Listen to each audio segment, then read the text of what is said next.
A simple line on the ground is all there is to remind us of what was the finishing line of a mighty sports stadium.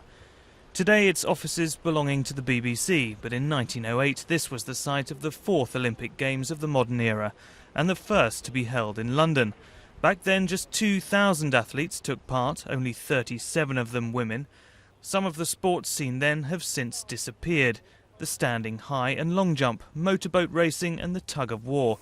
But it was here that the marathon was first run at its full modern distance.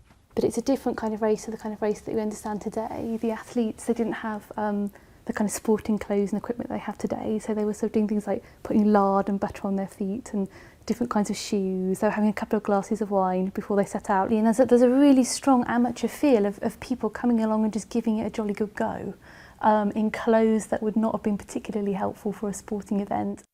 In 1948, London again staged the Games on a shoestring budget. Nicknamed the Austerity Games this time, 4,000 athletes from 59 nations competed. The only remaining venue from the 48 Games is this velodrome in South London. Tommy Goodwin won 2 bronze medals for Great Britain. We were amateurs. I would work 48 hours a week in a factory as an electrician and then just train 2 nights a week and then ride on a Saturday. We were very ordinary young lads, just riding for little prizes like a watch or a clock or a canteen of cutlery, something small as a prize, but we could have no money. Visiting athletes in 1948 slept in military barracks and school dormitories and had to provide their own equipment.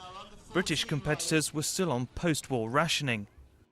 Europe had just come out of this enormous catastrophic war and all countries were very hard up, no money, but at the same time I think there was an appetite to do something that brought the nations together again, you know, in a sort of good way as opposed to sort of bringing them together in warfare. So London stepped in and it very much was the Austerity Olympics. All this is a world away from the glossy Games of 2012. Whose £9.3 billion price tag is 1,000 times that of 1948. But for the 10,000 athletes, the goal is still the same: to come to London and leave with a medal.